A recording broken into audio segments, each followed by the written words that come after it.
welcome back to Devils United. Today I'll be doing the first FA Cup preview of the season as we take on Everton.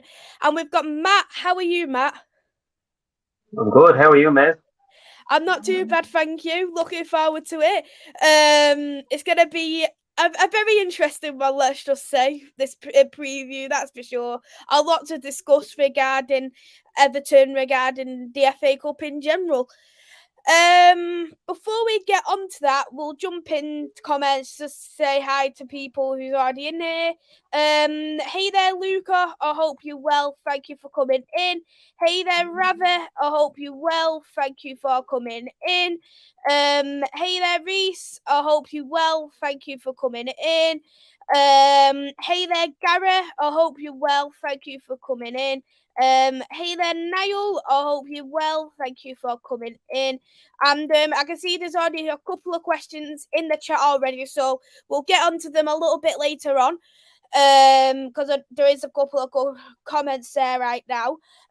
We'll start off with, for you, I'll probably, this isn't going to be a good question either, but how has the season gone for you so far for Everton? Because I think probably when in the summer, you looked at a few signings because last season it was defensively what needed to be improved upon, and you signed Tarowski, you signed Connor Cody. I think people probably thought there could be some improvements there until Richarlison got sold.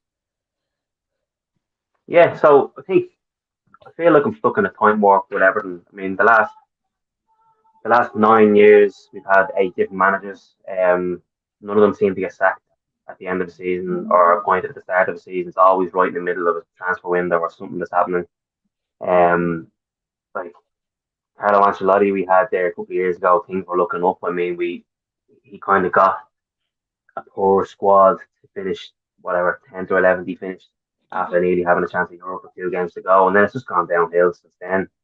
Obviously appointing Rafa Benitez, and then obviously we have Frank Lampard. And I'll start off by saying I think we should still probably back Frank Lampard as much as we can, because I think the world is starting to see now that it can't be the manager all the time. The way the club is being run, these managers, even Rafa Benitez was working with one hand behind his back at the club, and I think Frank Lampard is kind of there as well. I mean, Frank Lampard I wouldn't say he kept the team up last season. I mean, the team themselves done as much as they could to get relegated, but the club have turned around. Yes, they brought in Tarkowski and Cody, 2 solid centre halves, and we were lucky at the start of the season to lose Godfrey in the first game of the season with a broken leg, and it's taken them up to now to come back. And DCL, there seems to be getting injuries all the time. But the main reason why we stayed up last season was Richarlison. We got money for Richarlison and we just haven't replaced him. I mean, bringing in Dwight McNeil from a team who got relegated, who only scored 1 goal in 2 seasons or something. His assist record isn't great. I know he played for Burnley, but still. And then bringing in Neil Maupay as a panic boy towards the end of the window. I mean, it's just what do we expect to happen? Do you know what I mean? What do you expect? You're bringing in players who can't score goals into a team that needs goals, and like there's a part of me that you say to yourself, well, Frank Lampard is the reason why these players are here. I don't think he is. Like Kevin Tellwell, the sporting director, he's doing good things in the background, but I don't think. I genuinely, hand on heart, I don't think Frank Lampard would want Neil Maupay in the squad. Maybe he might have okayed the Dwight McNeil thing because he's young-ish and he probably has potential to kick on the team, but he's no pace. He can't beat a defender. So I don't think he's actually a winger. I think Dwight McNeil will probably be better in midfield, in type of that kind of number 10 role that kind of gets the ball and creates chances out wide for the winger. The one thing we lack is pace. I mean, Dominic Calvert-Lewin is quick. Anthony Gordon is quick, but I don't know. We just lack goals. And yes, I know it might sound stupid me saying that defensively we are better, even though we conceded 4 goals in the last game, 2 goals in the game before. But there's only so much defence can do. Like in that game against Brighton, Everton were pushing and pushing and pushing and pushing, and we just couldn't get the ball in the back of the net. If we had a goal scorer there, we could go 1, maybe 2-0 up, and then Brighton are fighting then. But or 3 goals in 6 minutes, and then you see what happens. I think Frank Lampard's under pressure now. I do, and I feel sorry for him because what's going to happen now is that Everton don't look like they have a backup plan. They don't look like they have a manager ready and waiting to come in. If they do decide to sack Frank Lampard, and what happened last year, this time last year, probably to the day, was Rafa Benitez was sacked, and then it took them 3.5 weeks to bring Frank Lampard in the middle of the January transfer window, Mm-hmm. and we ended up with a manager with a squad that he doesn't want, or let's say he doesn't know what to do with. I mean, Mm-hmm. the Everton squad at the moment is the DNA of 6, 7, 8 different managers. And Mm-hmm. I mean, 2 of our players who are our highest earners are out on loan. Like, it doesn't make any sense. The whole squad is just mental. But yeah, that's my synopsis of Everton season so far. 3 wins and barely able to score a goal. Mm-hmm. I see where you're coming from in terms of the squad. It's got loads of different managers in there because I used to say I've said this about Manchester United as well, is that you've got a bit of managers players here, some here, some here, some here. And when you've got such an unbalanced squad, it's hard to find the right formation. It's hard to find the best kind of gameplay because I've noticed this season as well. You've changed your formation a fair few times. Like you've played the 4 at the back and then you've changed to the back 3. So you've changed it a fair bit, haven't you? Is that based on injuries or is that just based off the plays you've got? I think that, like, Frank Lampard's getting a bit of stick this week, coming under a lot of pressure because we done so well away from home against City with 5 at the back, and then he comes at home and changes it to a 4 at the back. So it's very hard for a team and a squad, especially a squad of players who aren't necessarily that good, but they can do the basics right. They might be able to bring the ball forward and do all this kind of stuff, but they can do the basics right. And that's what they did against Man City. They frustrated Man City. And yeah, we got lucky with a wonder goal from Damari Gray, but we didn't necessarily let them create that many chances, Man City. Yeah, they had like most possession or whatever. But then you go from a squad who's had a brilliant result away from home, you would think they'd be able to just play the exact same system. Maybe not the same personnel, but the system. But now we changed it and goes to a 4-3-3, and we look woeful at the back. I mean, the Mm-hmm. first goal the Brighton scored was kind of a defensive mistake from Patterson, and kind of the player Mitoma or whatever his name is got in behind us very easily. And then, like I said, the game was still finely balanced, but then 3 goals in 6 minutes kind of put the game to bed fairly quickly. But there's a lot of pressure on Frank at the moment, and I do feel sorry for him. I think if Everton were going to sack Frank Lampard, they should have sacked him before the World Cup, given Yeah. themselves 6 weeks, find a new manager, and then tell that manager, right, you're in now, 3 games before the transfer window opens, Mm-hmm. and you'll find out what you could tell us what you need or what you want or whatever. But they haven't done that, and they're going to shoot themselves in the foot again because, yeah, like Manchester United tomorrow in the FA Cup. I think if Frank Lampard wasn't under any pressure, he probably wouldn't play a strong team. But the fact that his job probably is on the line tomorrow, he's going to have to at least put up a decent fight against Manchester United, and then hope that Jesus we beat Southampton next week. So we don't beat Southampton, I think we'll end up rock bottom, which is not Mm-hmm. good for anybody. Yeah, I see what you mean in terms of Frank Lampard, and I completely agree. I think if you was to sack a manager, you need to sack him before the World Cup, but at least you need to have a backup plan of who you want to have in.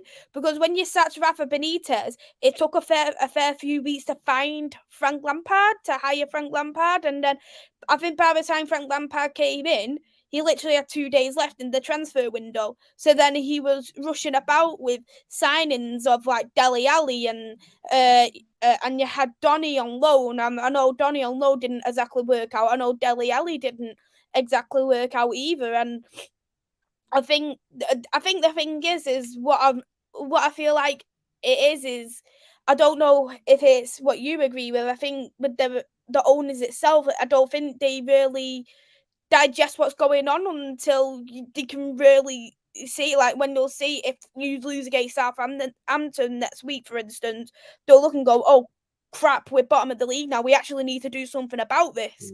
Because I think in your team, isn't Everton like one of the only teams who hasn't been relegated from top flight football?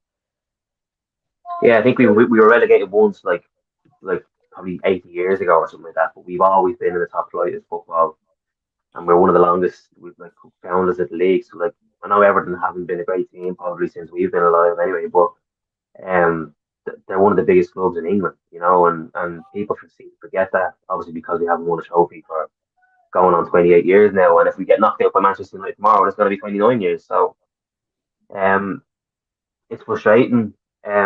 Probably 6, 7 years ago, before the money came in, before Brad Mashiri's money came in, we were battling for Europe. We were finishing kind of fifth, sixth, seventh, eighth, ninth, and yeah, our expectations were we want to be in the Champions League, we want to be winning FA Cups, we want to be winning Carabao Cups, and having good runs in the league and stuff like that. But when the money came in, we thought we'd be going up, but then we just gotten progressively worse and worse and worse and worse. And at the end of the day, there's been massive amount of players bought in the last.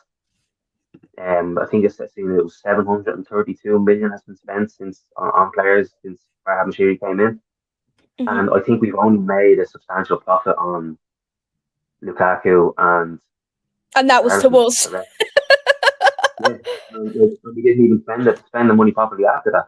I mean, obviously, like the likes of Gylfi Sigurdsson, we bought for 50 million, and he ended up not playing for the last year of his contract for reasons we won't talk about. And we ended up still having to pay him 100 grand a week for the year he didn't play, and that's just sums everything up completely. And then you spend money on Andre Gomez, 27 million on Andre Gomez, and he's spending the last year of his contract out on loan at Lille on 100 grand a week. So it's just like we're spending money on these players who are bit part players for other teams. Case in point, Neil Maupay. He spent 15 million on him, probably on 50 or 60 grand a week. And what happens if Frank Lampard gets sacked and a new manager comes in and turns around to Neil Maupay and says, "Well, you're not playing for this club anymore," and he has another 4.5 years left of his contract. Like it's just bizarre that they don't seem to have, and the board's mentality seems to be it's everyone else's fault bar ours. It's always going to be the manager's fault. No, you're the person who put the manager in charge. You're the people who put the director of football in charge. Let's not forget there's been 3 director of football since Mashiri came in as well. We're on our 3rd director of football in 7 years. Like, so it can't be just their fault all the time. You have to point the finger eventually at the people who are appointing these people. And I think I actually think I was pleasantly surprised the last couple of days especially since the Brighton result, that the mainstream media usually always just targeted Everton as a football club and the managers that were in charge. But I've been pleasantly surprised the last few days that the likes of Match of the Day, Ian Wright, Alan Stubbs, former Everton captain, are all starting to point the finger at the board, and it's making it into mainstream media, which is great. It's taking a little bit of pressure off Frank Lampard, I think. But I wouldn't be surprised if the board aren't going to sack themselves. Let's be honest, they're not going to sack themselves. And I think we're stuck with this board regardless, because I don't see this board leaving on their own accord until that new stadium is built. And that's exactly what I was thinking. I was exactly thinking the exact same thing regarding that new stadium. Is it built? Is it next year or the year after it's supposed to be built as well? And knowing that they've put so much money into this because it's going to be look like the next big thing, you're not going to look and think, right, the owners aren't going to think, I'm going to sell this club now because of this, this and this. And from what I've heard from media is that even the board don't even agree with each other. Like half of them want Lampard sacked when half of them don't want him sacked. It doesn't seem like they can come to any kind of agreement. And I think if the owners and the board can't come to an agreement about something, how would it's going to affect the manager, the coach, the coaching staff and the players, and that's not including the fans. It's going to affect them in a negative way also.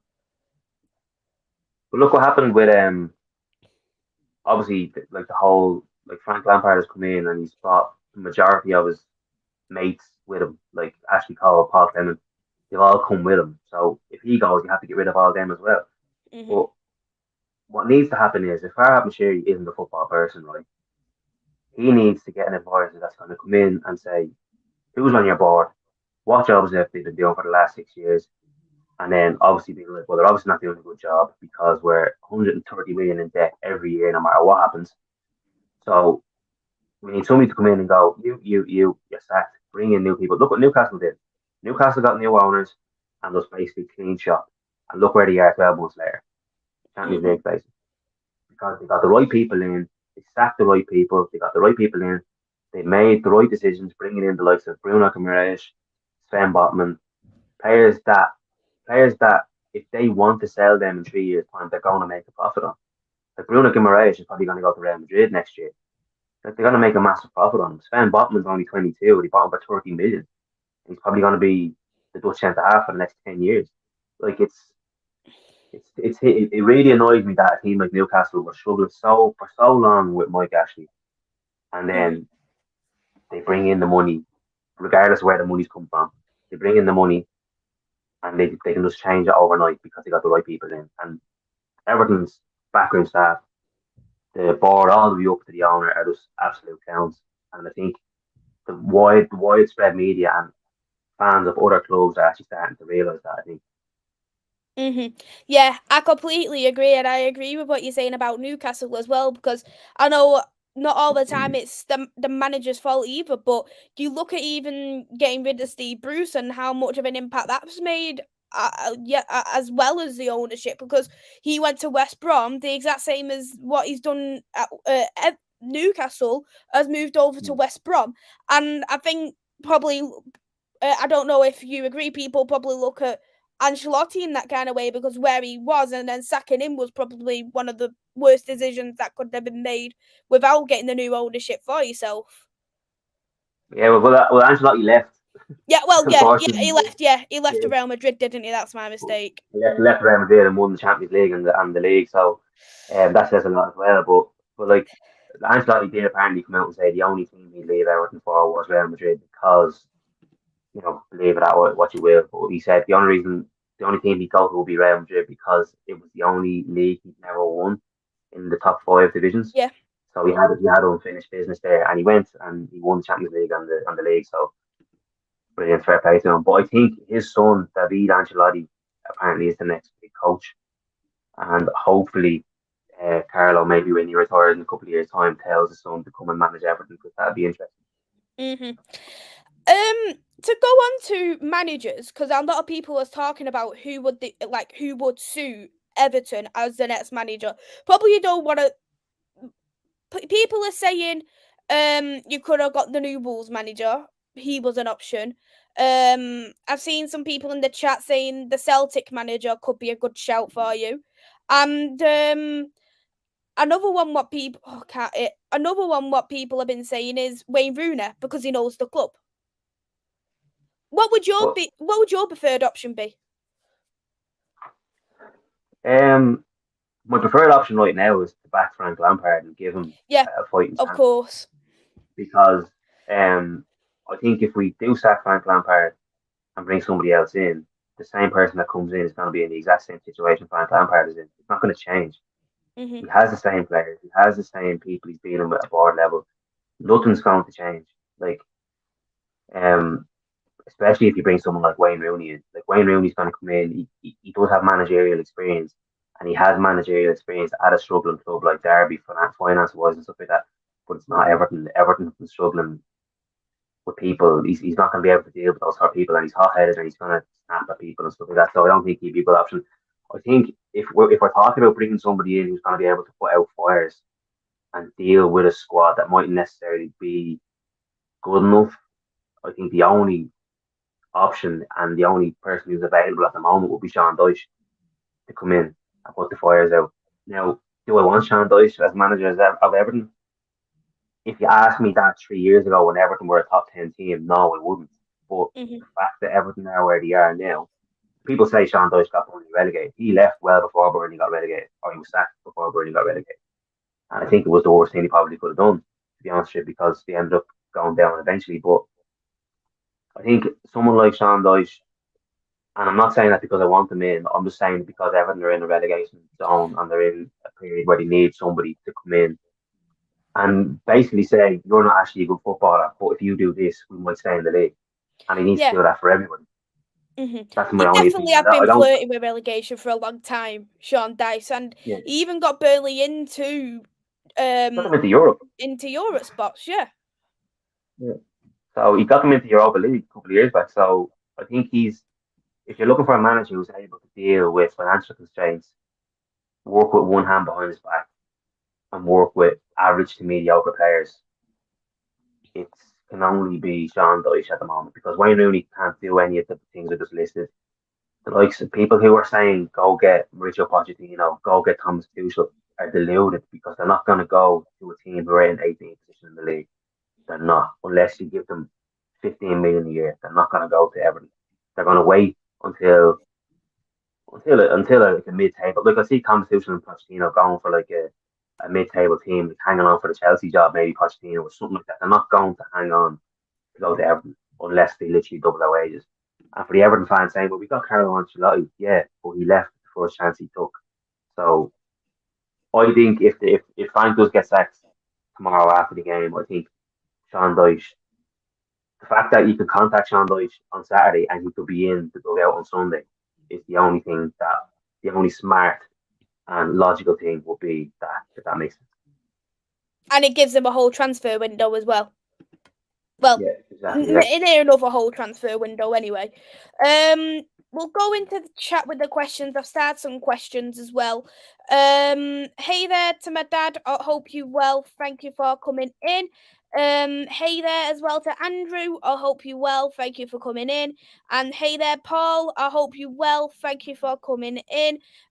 So we'll go into the comments. First of all, Ravi has asked, where do you think has gone wrong with both with Lampard and the players? Um, like it's frustrating because about 2 or 3 weeks before the World Cup, Everton played Crystal Palace. We beat them 3-0 and we played them off the park. Like it was literally probably the best game of football I've seen Everton play in 4 or 5 years. They were that good. Like, Mm-hmm. but then they go and get beaten by Bournemouth twice the following week. Like, it's just the lack of consistency. I don't think Frank Lampard's helping himself by changing his formation all the time. Mm-hmm. Like I mentioned earlier on, the five at the back. I think he needs to under. I understand Frank Lampard as a manager wants to play expansive football. He wants to play from the back, create nice football with quick fingers and stuff like that. But he just doesn't have the players at the moment at Everton to do that. He needs to realise that he pretty much has the same attacking type of players that he had last year in Demarai Gray, Dominic Calvert-Lewin, and Anthony Gordon, and he doesn't have Richarlison. So yeah, he brought in Ghana Gay, he brought in Onana, but they're not going to score goals. They're not going to necessarily create anything. They're there to stop goals going in, and at the moment they're not doing a very good job of it. Obviously Tarkovsky and Cody. Cody's only on loan. You'd wonder if he'll sign for the club if they get relegated. I doubt it. Tarkovsky was a good free transfer to be fair, but then we have Nathan Patterson. We've been unlucky to be fair. Like Godfrey getting injured in the first game of the season, he was out for 3 or 4 Mm-hmm. months. I think he's a Patterson great got injured. defender as well, Ben Yeah, Godfrey. and he showed there against Haaland. He done really well against Haaland there as well on the weekend before. But then he doesn't. Then Frank Lampard drops him against Brighton. Was he injured? Was he tired? What's the story? We don't know. Patterson was injured. Like Patterson, who broke into the team as a right back, who was an attacking threat for us, gets injured early on in the season. Was out for like the good 2 months, right up to the World Cup. Godfrey gets injured, was out till last week.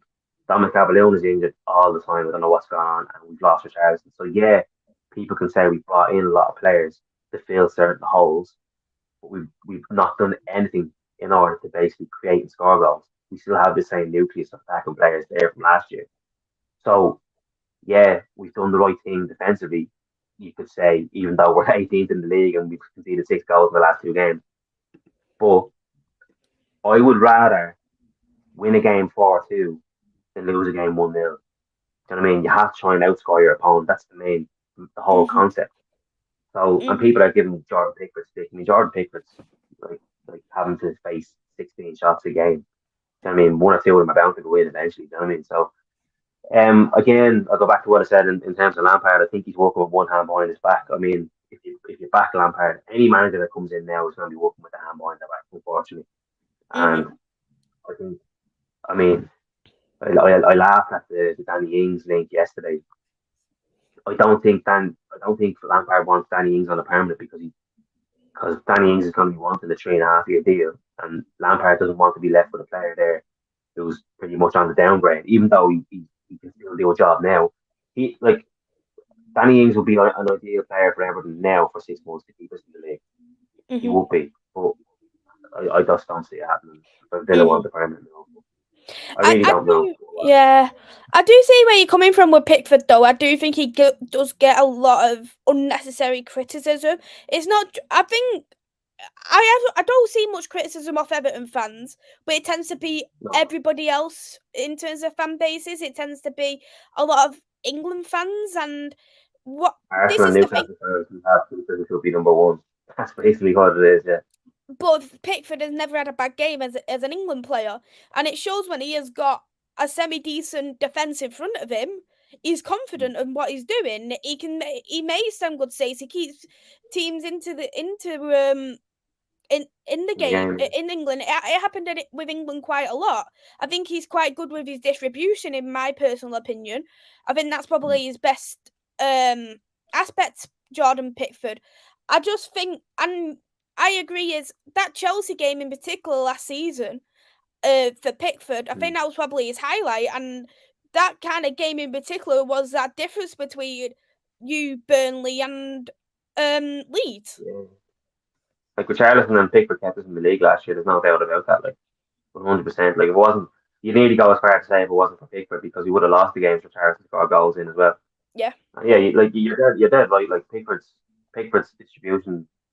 Although I think his distribution has probably gotten a little bit worse, but it's probably because he has nobody to kick the ball out to. To be fair, but his shot stopping is brilliant. Like he's very very good at stopping the ball going in top corner, which is it's a great attribute to have. But he shouldn't have to. He shouldn't have to be making 3 or 4 world class saves a game. He shouldn't have to do that. If he does move to somebody like if he goes to somebody like Chelsea or Arsenal, he's not going to have that much pressure on him every game, and he's going to be able to. To be honest, with you, the way Everton are going, I actually feel sorry for Pickford. If a club comes in from, I wouldn't begrudge him if he left and gave himself the last 6 or 7 years at a top six club. I wouldn't begrudge him that at all because I think he signed his last contract thinking that Everton were going to be going places, and I think he's only damaging his career staying at Everton. To be honest with you, and if somebody like if I hear that there's good things coming out from David Hayes that he's not worried about the contract situation with Manchester United, but for whatever reason, if David De Gea doesn't sign a new contract or if he goes somewhere else, I wouldn't be surprised to see if Manchester United going in for someone like Pickford. I've seen rumours. Yeah, I wouldn't. I think he'd be a good fit at Manchester United. I know a lot of Manchester United fans don't like him, but I think if he did sign for you, I think he'd learn to love him eventually. You know. I wouldn't be against Jordan Pickford. I don't. I think, as I say, I think he's a good player in him. I think he is a great goalkeeper.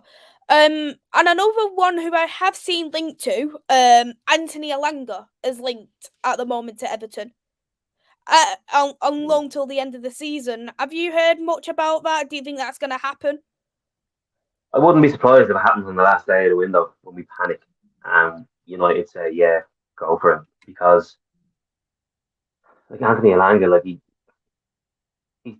a decent player. And to be fair, he'd probably do well at Everton, but he's just not what we need right now. We need someone who's going to come in and score 5 to 10 goals in the next 6 months. And I don't think Delaney's going to be able to do that. Is that his fault? Probably not. Do you know what I mean? But like we have Damari Gray. I don't think he's any better than Damari Gray.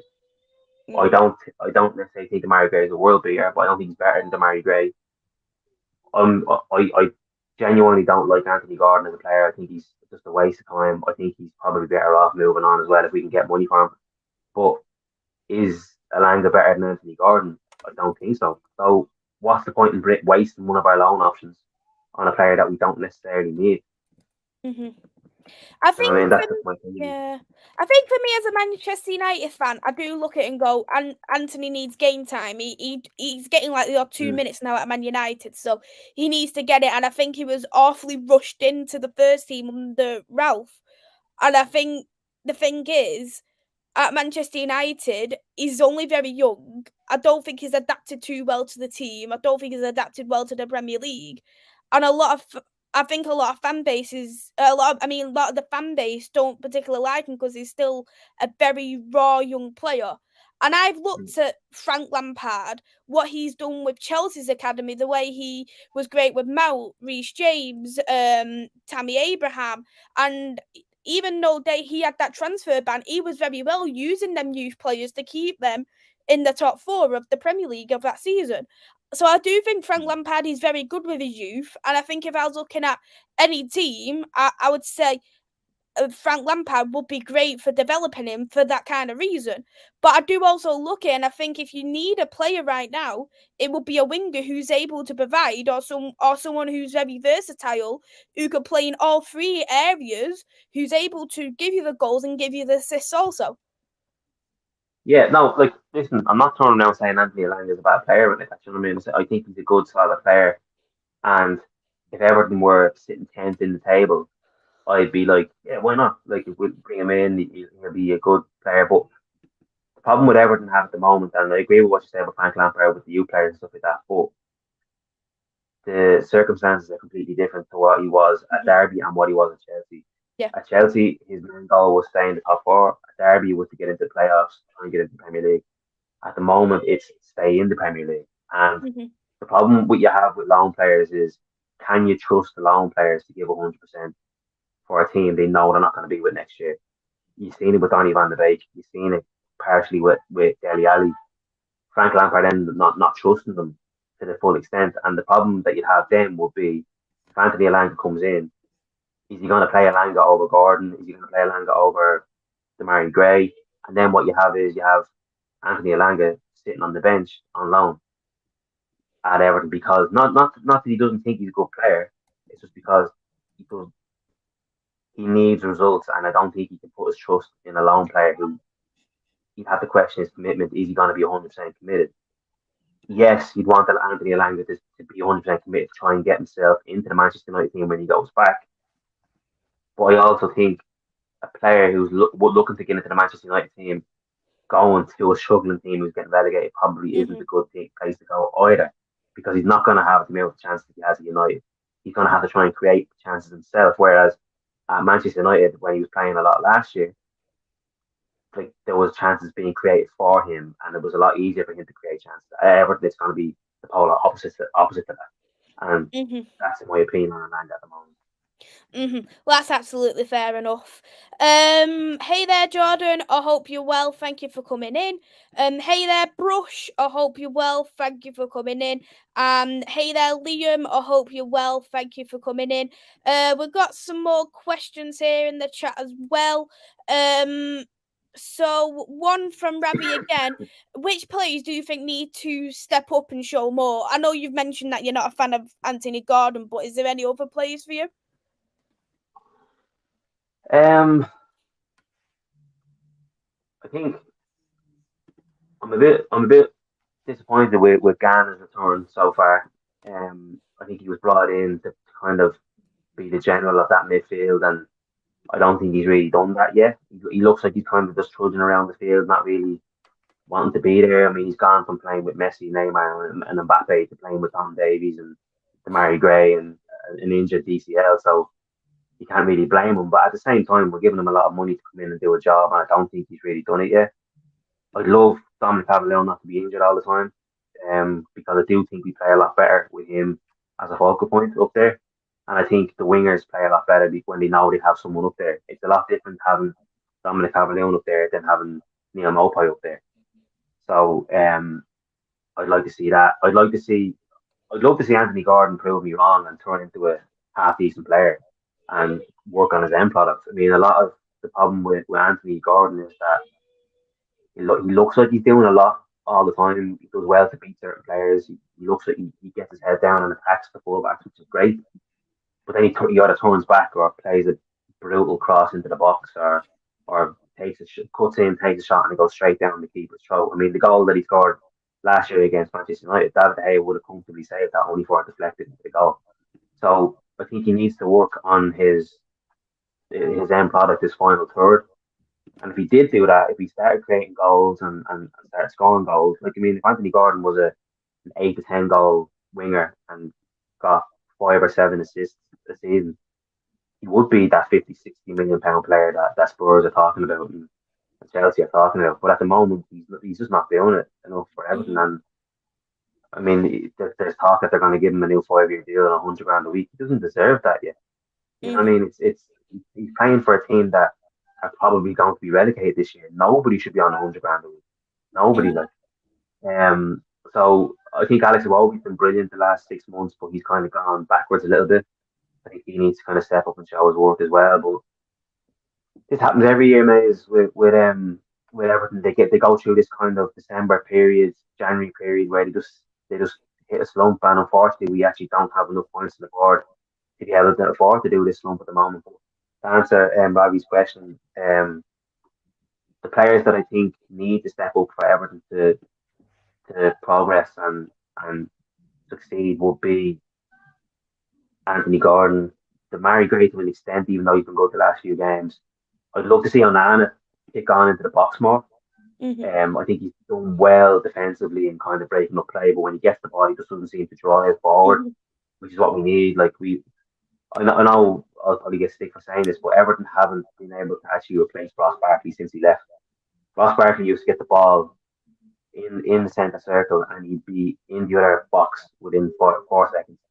And we haven't had a player of that ilk since he left. And I think Lampard actually needs to let Onana go forward more because I think he is a danger. He is one of those players that just strides forward, but I think he's lost a bit of confidence in himself as well because he's afraid to go forward, lose the ball, and then Everton concede the goal. It's happened to him twice so far where he's gone forward, he's lost the ball, and the other crowd has scored. So I think he's lost a little bit of confidence there, but that's not what you were brought in for. You were brought in to go box to box, and he's not doing it. So Anthony Gordon, Onana, I'd love to see Michael Enko kick on a bit more as well down the left hand side, but that's what we need. We just need to score goals, mate. We need to score goals. Yeah, I agree. Reese has asked for myself, from a rival perspective, what's your thoughts on Everton and do you see anything they can do to improve? It's a tough one. I think for me, it's a lot more deeper than it's the players, it's the manager, it's the coaching, because I think a lot of work needs to be done higher up. And as I've always said, in terms of football, it's like a pyramid. If the top half of it is breaking, the bottom half will start to eventually crumble, and because it'll just tumble down on itself. And I think that's happened with a few clubs. I think it's happening to Everton at the moment. Too much investment has gone into the wrong areas. Did you ideally need the new stadium? Would be yeah. Well, so the problem with it is that Everton are they're kind of saying that they're kind of unsustainable in a way because we only have 39,000 seats at Goodison Park and our sponsorship hasn't been great. But I think we have. I think the last time I heard there was 11,000 people on the waiting list for season tickets. So if you build a new stadium with 11,000 extra seats, which is what the new stadium is going to be, I think it's 50,000 with an option to go to 56 or something along those lines. You're automatically bringing in 8 to 10,000 new season ticket holders potentially, and that's massive revenue every year for the club. Also, you'll be able to rent the stadium out every year during the summer for gigs, all that kind of stuff. You can host events there, all things that Goodison Park can't do at the moment. I mean, you have to remember Goodison Park is 100 years old, so I think in order to move forward as a club and become that sustainable top 10 team, yeah, we did need the new stadium, to be fair. That's fair enough. Because I'm just trying to think of, there could have just been different things. What they could have done a little bit more, because I agree. Some of the signings over the years doesn't make sense. Some of the managerial appointments didn't exactly make sense in general. Like Benitez, that was probably one of the weirdest appointments I've seen in football history, and I can tell by Matt's face you agree with that. But I just think the only thing what is gonna help Everton Football Club right now is a complete refurb of starting with the owners and then going from there. Do a clear out once they got the owners, and then getting the right investment in the right areas, and then build the team back up again gradually. Like Bill Kenwright used to own the club, right? Bill Kenwright owned Everton Football Club. Yeah. Farhad Moshiri came in and bought the club off Bill Kenwright, but Bill Kenwright is still the chairman and he's on the board. That says everything. Farhad Moshiri should have bought the club off Bill Kenwright and said, "See you later." But Bill Kenwright probably said, "Oh, I'll stick around. I'll sit on the board. I'll kind of show you how the club works." And he's just bringing his mates in. I mean, Graham Sharp is on the board. He's Bill Kenwright's mate. Do you know what I mean? Like Denise Barr Baxendale is on the board. She's not known for having a football brain. She's known for her charity work and stuff like that. Like, you have to get 4 or 5 footballing brains in the club. Like your man Dan Ashworth, I think it is. He was working at Brighton. He's gone to Newcastle. Someone like him needs to come in. Now I think Kevin Telwell is in there and he's trying his best. But I guarantee you now, if Telwell and Lampard got sacked tomorrow, they'd have some serious stories to tell you about Everton Football Club and the way it's being run. And that's the problem. That's the problem we have as a football club. What needs to happen is basically, Mays, is the board needs to go. And if that means the board goes and a new manager comes in and we do a Newcastle on it and we recreate the whole structure, or the current board stays and they have to back Frank Lampard. That's basically what has to happen. And like I said before, I don't see the board disbanding themselves. Moshiri's not going to sell up until this new stadium is built. I think I could see him selling the club when the stadium is built because it adds 500 million onto the value of Everton Football Club. But he's not going to leave halfway through the stadium build. So there's no point sitting here.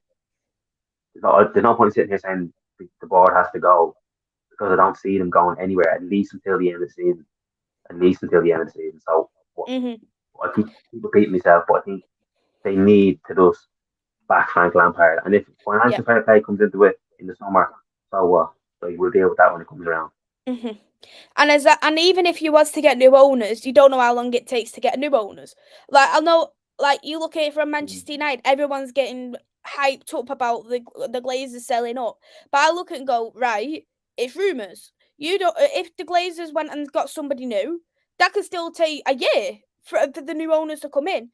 So you need to think. So even though it's happening now, you need to think of what to do in the longer term. Because even if you, like you say, you was to get new owners based off solicitors and everything, it could take 18 months for it all to be completed. And then it's like, well, what can I do from now till 18 months? And the new owners could be worse than your current owners.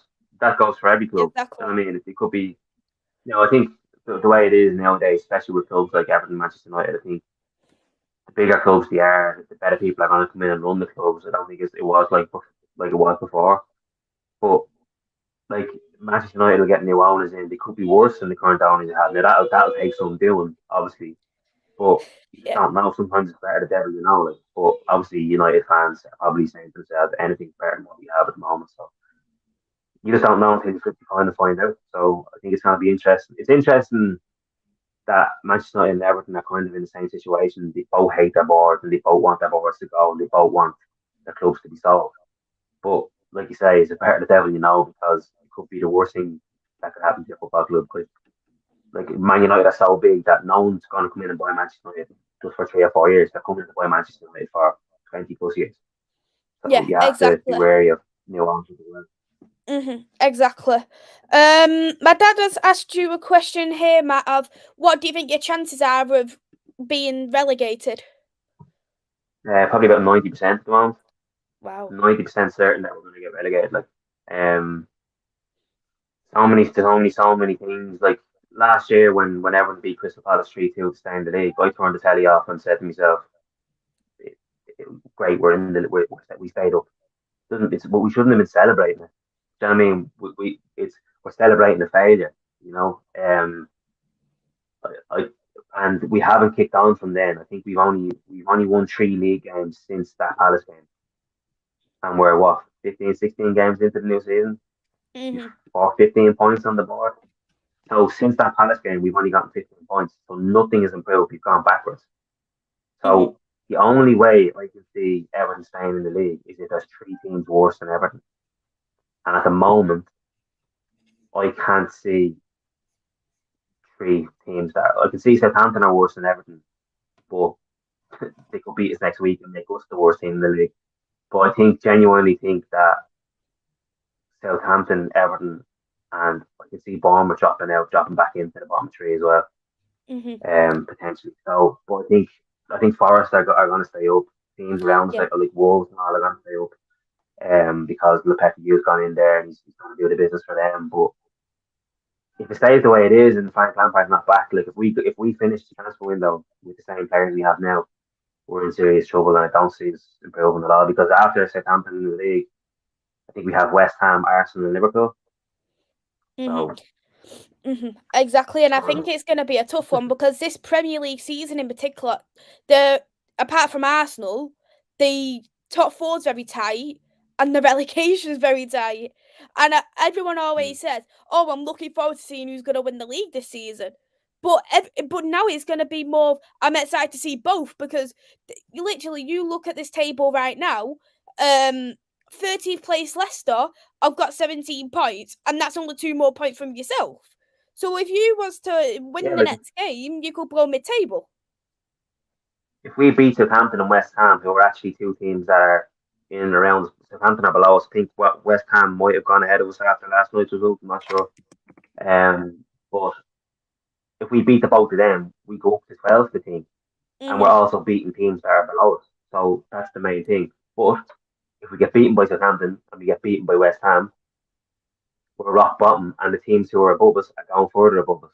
So we're in a really, really bad situation at the moment. Mhm. Absolutely.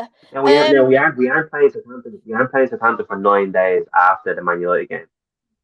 So the you would have thought that Everton would have had a contingency plan to get players in, so they could potentially play in the Manchester United game tomorrow, have a week's training with the team, and play against Southampton and West Ham. But no, Mhm. we don't have that sort of plan at all. Mhm. Ravi has asked, how did you hold a draw against City, then fall apart against Brighton? Like I said earlier, he changed tactics and changed from a back 5 against City to a back 4 against Brighton, who are probably obviously they're not at the same attacking threat as Man City, but they have players who can attack, and they're free flow and attacking. Dropping Godfrey without an excuse, like whatever about dropping Godfrey, but he just changed his back 4, his back line completely, changed the tactics, and that can be confusing for players as well. Like you're playing against Man City, this is the way we're going to set up. It works. Surprisingly, it works, and then you go completely different, completely another way, and it doesn't work. So the players are probably getting frustrated now as well, and it doesn't make Frank Lampard look in a good light. Well, what do you think is the best formation then? Do you think it is three at the back? Yeah, 5 at the back, 3 centre halves and two kind of wing backs. Mhm. It gives Michaelenko and Patterson. Well, won't be Patterson now. It'll be Coleman for the next 6 weeks. It'll be Patterson or Coleman and Michaelenko. It gives them a little bit more freedom to go forward. But when we don't have the ball, we're much more solid. And I also think it gives Onana a bit more freedom to go forward as well because he's not so worried. Because when he looks over his shoulder, he has Ghana and 3 centre halves behind him. Whereas when it's 2 at the back, if we lose the ball going forward, he only has Connor Cody and Tarkovsky who aren't that Mhm. fast, and he's afraid to go forward. So it doesn't make any sense. If he had it stuck to the same formation as the Man City game and Brighton beat us, then Brighton beat us 1 or 2 nil. You probably say fair enough. But the fact that he changed it and it went so horribly wrong, it makes Frank Lampard look like he can't coach properly, and it's not Mhm. making himself look good. That's the Mhm. problem. That's the thing, though. There's not many teams who is able to change formations and look very good, doing all different formations. And I think the thing is if you are going from a back four to a back three, you need specialized players in them kind of specialized roles, like your centre backs. There's always a centre back who's always better in a back three than a back four. And that's the exact same way with the opposite way round. And there's certain managers who can coach better in a back three than a back four, and just the exact same. Or some could be like Pep Guardiola, like people are mentioning in the chat, who can do any kind of formation he wants to do. So for me, I think He has the players to do it. yeah, you need the players to do it. And you look at the likes of Connor Coder, who is one of your leaders, I'd say, in Everton. He's worked so well in the back three. And that would be someone who you'd look at. And I know Niall as well mentioned Nathan Patterson, and I think he's probably better in the wing back role. Mm. Yeah, because he's not fantastic defensively either. So if he goes Yeah. forward and he knows he has Conor Cody or Ben Goffey behind him, he's more confident to go forward. So like all of our like James Coleman is very very good defensively now because he has to be because he's not that type of player to go forward anymore. Whereas 6 years ago he wasn't that great defensively, but he was brilliant going forward. So I think Everton Frank Lampard just needs to understand and realise that he doesn't have the players, like you say, to be changing formations. He needs to find a formation that Everton, if they can't win, don't get beaten. Do you know what I mean? If they can't win, just don't get beaten. You might nick a goal on the run, like Wolves did against us, and just be solid. Sam Allardyce said, "You won't lose a game if you keep a clean sheet," and that's where Everton need to get back to basics, and they just need to do that. So hopefully, it's one of it's we're stuck in limbo at the moment, Mays, where we just don't know what's going to happen next. If United batters 4-0 tomorrow, does he get sacked?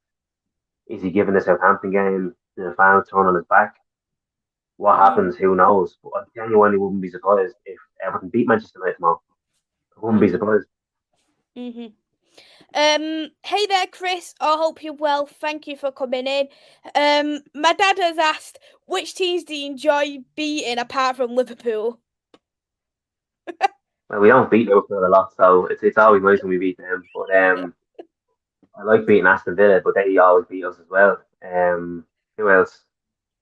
Um, I always like beating Chelsea because my girlfriend's dad's a massive Chelsea fan, so that's good beating them. It's always good to have the bragging rights, but again, we don't beat them all that much either. So I it thought you is were what going to it say is. Man United. Well, it's don't mind beating Manchester United as well. It's always good to beat Manchester United. It's always good to be a top 16 because of who we are. I mean, it's always a great result, you know. But if you want me, who do I enjoy beating the most? Probably Chelsea and obviously Liverpool. But we never beat them anyway, so I don't know how that feels really. And here's a good question from Ravi, which I'm gonna end the questions on and quickly touch on the FA Cup game of how we're gonna line up. Where can Everton and United have more joy in the game? And for me, as Matt has touched on, I think it all depends on formations for me. And if I was gonna probably exploit anywhere, I'd probably exploit the middle section of Everton.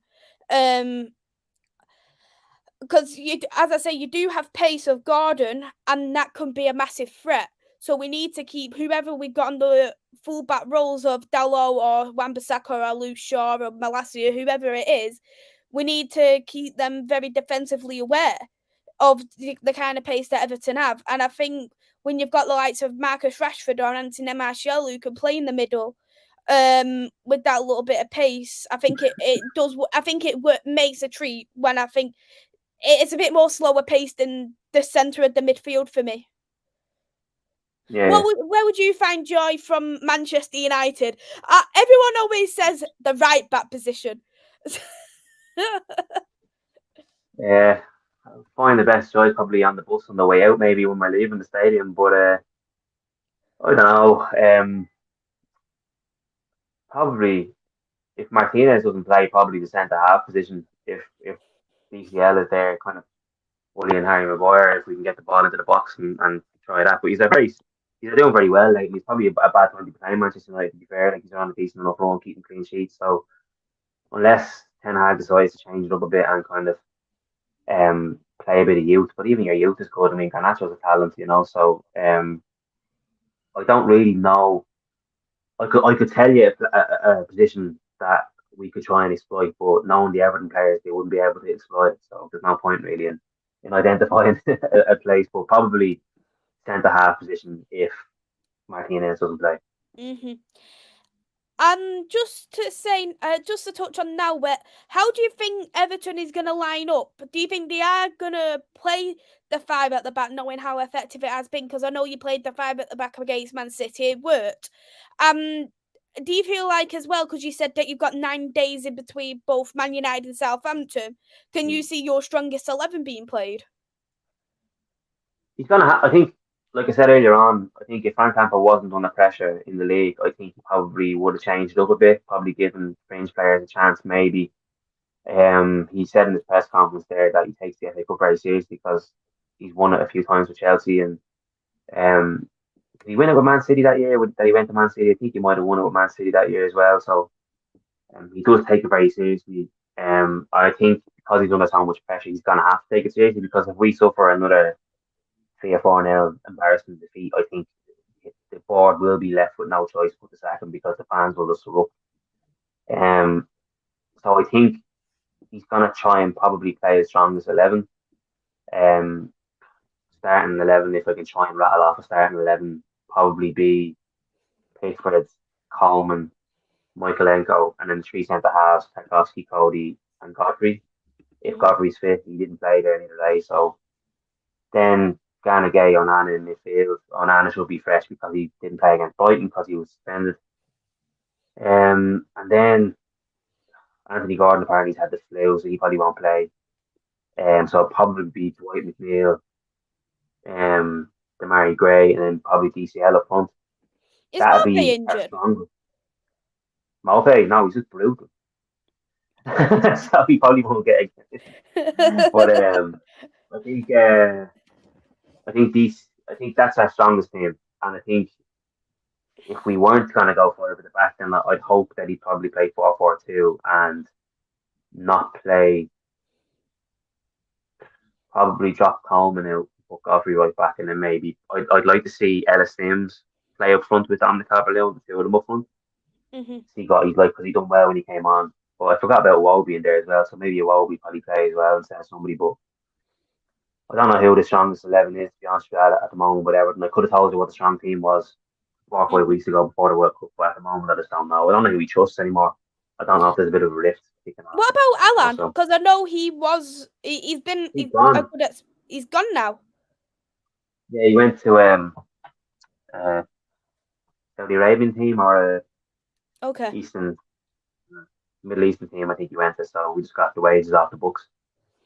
We Mm-hmm. brought Ghana in to replace him. So Ghana hasn't necessarily picked up any trees either since he came back, which is disappointing, like I said earlier. So Mm-hmm.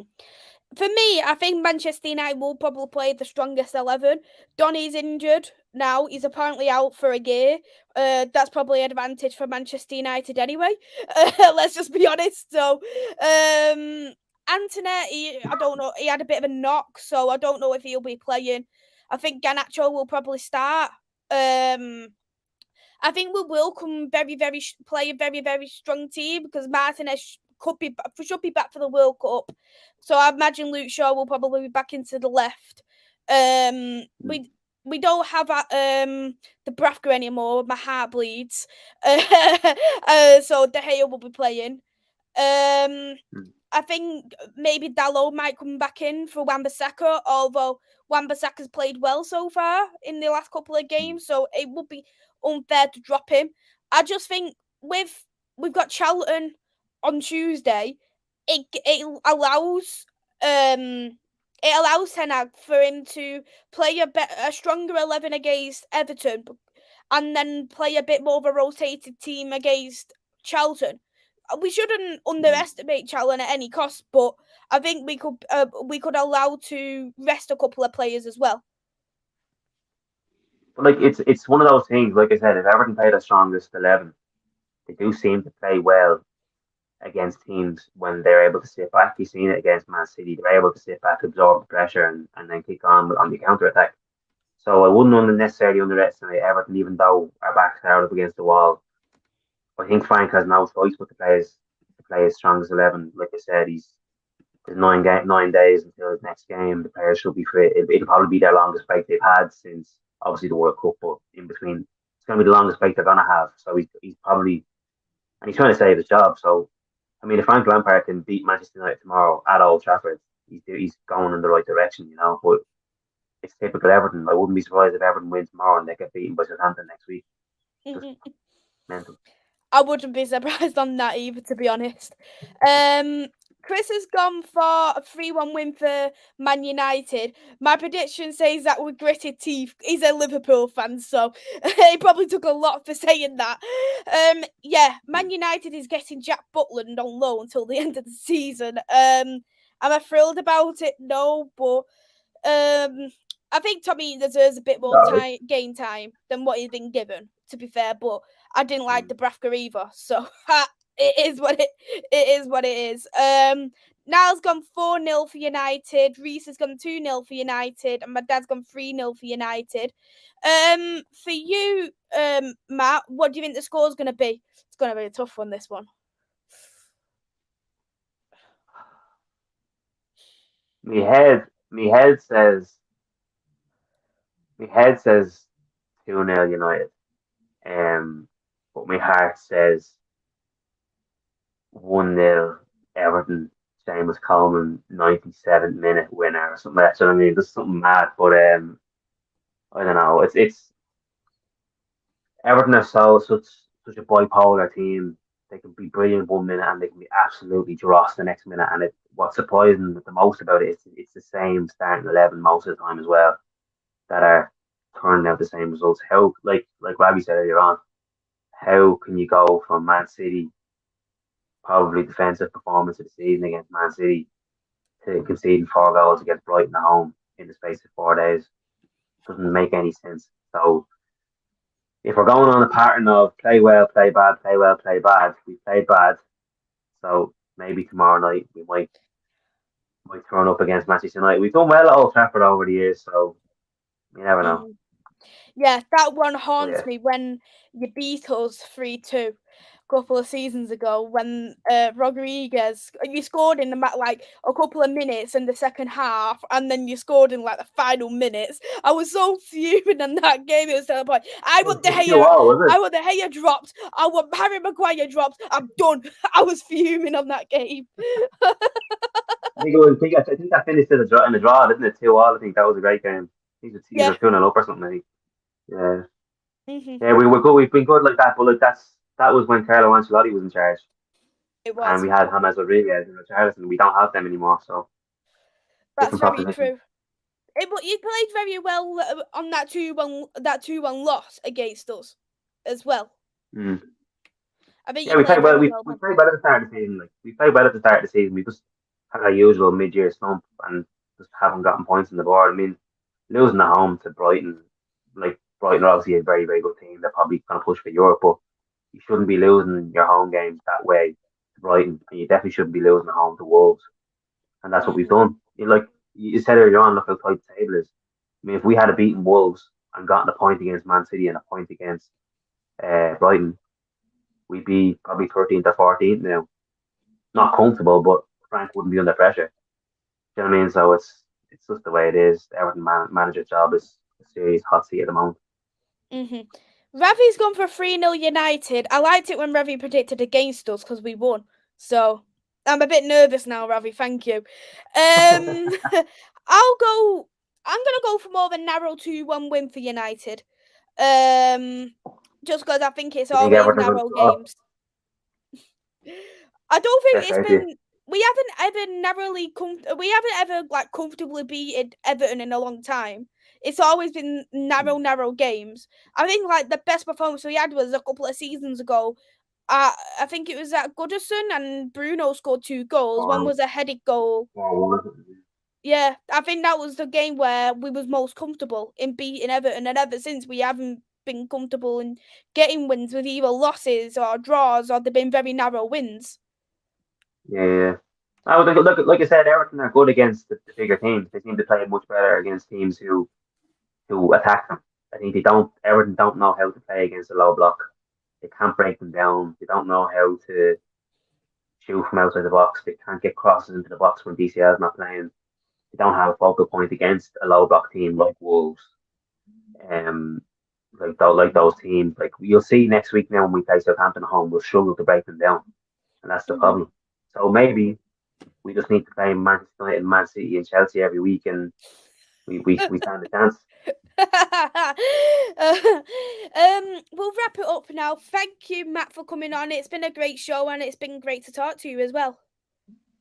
Yeah, it's my first stream that I've done since before the World Cup. I've taken a bit of a break. I started a new job there in October, so it's just a mental job. It's a government job, so it's a bit fast paced and stuff like that. So it's hard to find time, but it's been nice. It's been nice to have a chat and get a bit off my chest. I feel a bit more relaxed now. Oh, I was glad to have you on. Would you like to shout out your socials? Yeah, you can find me there, Smitty2 on Twitter. I've been a part of the weekly Armchair Sports Talk as well, doing Talk League. I haven't been on there in a while. We haven't done a show in a while, obviously, because I took a bit of a break for the World Cup and stuff like that. Possibly be back soon on that one as well, so we'll see. And yeah, that's it. Find me on Twitter, moaning about Everton most days and stuff. So again, Maze, thanks very much for having me on, and thanks to Ravi and your dad and the guys for the questions.